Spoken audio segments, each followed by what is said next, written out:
O poder da verdade, porque as armas da nossa milícia não são carnais, e sim poderosas em Deus, para destruir fortalezas, anulando nós sofismas e toda altivez que se levante contra o conhecimento de Deus, e levando cativo todo o pensamento à obediência de Cristo, segundo aos Coríntios 10, 4 e 5. O que é a verdade? Essa pergunta é central para a experiência humana e tem sido negada pela maioria dos pensadores atuais. O pós-modernismo tem em seu bojo o relativismo. É necessariamente assim, pois suas características principais são o cruzamento de fronteiras, a conexão em escala mundial e o resultante hibridismo. Valendo-se de uma época fortemente midiática, quando o sujeito consegue se informar e interagir em tempo real com os quatro cantos do mundo, colocou em conexão todas as culturas. Passamos a ser cidadãos do mundo. O que é chamado de cruzamento de fronteiras é basicamente isso. Não é mais necessário ir à Malásia ou à Austrália para conhecer o que creem e qual o comportamento social dos malaios ou dos aborígenes, respectivamente. Basta buscar na rede na qual você está conectado 24 horas por dia. É só acessar.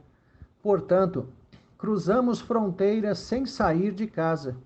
A exposição a todas as culturas apresentou à sociedade ocidental, outrora cristã, conceitos, crenças e práticas alternativas, gerando o questionamento da fé e comportamento tradicionais e, para muitos, o abandono parcial do modelo cultural que recebeu de seus pais. Isso é chamado hibridismo, um ser misturado. Centrados em uma só crença básica e um código de comportamentos comum, o ser social encontrava grande identificação e identidade com seu povo, senso de pertencimento. Quando as mídias coalharam as culturas ocidentais, tingindo-as com o mundo, você passa a conviver com o diferente, não o diferente de dentro dos limites de sua própria cultura, mas o diferente como elemento intruso, oriundo de outras culturas, passando a conviver em um ambiente de interculturalidade, quando as culturas entram em contato e fazem trocas constantemente. Quando todas as culturas do mundo desembarcam na casa de um homem, do ponto de vista antropológico e social, não há mais verdade absoluta, mas um amontoado de conceitos que são afirmados como verdade por aqueles que os vivem. Para as ciências humanas e sociais, é o homem que determina a verdade. É o resultado de sua interação com o meio no qual habita, incluindo aí os seres humanos com os quais tem contato. Eis o motivo por vermos o cristianismo perder espaço na sociedade, sendo até rejeitado e preterido abertamente em alguns círculos, em favor de crenças e comportamentos costurados pelo indivíduo a partir de retalhos de outros lugares e de outros tempos. Há, de fato, séria ameaça contra a Igreja de Cristo, e cada vez maior, à medida que a história avança, levando os homens paulatinamente para longe das Escrituras. O crente atual tem uma enorme responsabilidade pessoal, certamente maior do que a de seus antepassados. Manter-se alinhado e centrado na palavra de Deus, rechaçando qualquer novidade doutrinária, litúrgica e comportamental, para realmente ser usado por Deus para salgar a terra e iluminar o mundo. A responsabilidade do crente odierno é maior, pois antigamente a sociedade estava centrada no cristianismo, ainda que, em alguns casos, deformado por heresias. Todavia, os conceitos centrais das Escrituras, bem como a ética e a moral cristãs, modelavam a sociedade. Como dissemos, isso já é passado, colocando sobre os ombros da presente geração de cristãos a realidade de serem os únicos portadores da mensagem de Cristo. Se falharem na piedade particular, igualmente falharão em seu papel no mundo. A época de Paulo era muito semelhante à nossa, mas transitando em percurso contrário de nossa geração. Os crentes do primeiro século enfrentavam o mundo pagão, mas tendo a igreja em ascensão e franca expansão, enquanto nós enfrentamos já um mundo pagão, contudo com uma igreja em decadência doutrinária e, consequentemente, comportamental.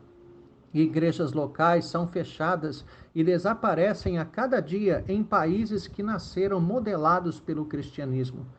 A Igreja de Cristo não desaparecerá, mas diminuirá enormemente, passando a viver clandestinamente, especialmente quando a grande perseguição chegar.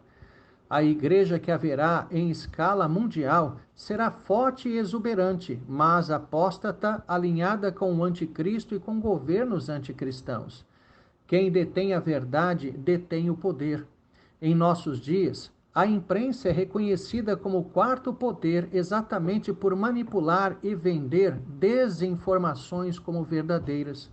Até recentemente prostituta do governo, vendo-se banida por alguém que não se atraiu por seus favores, tornou-se inimiga ferrenha.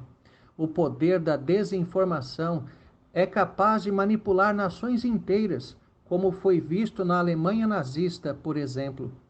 Enquanto os homens reconhecem a verdade como se originando no próprio homem, o crente é aquele que a reconhece como reflexo do próprio Deus, por isso, absoluta e irrefutável.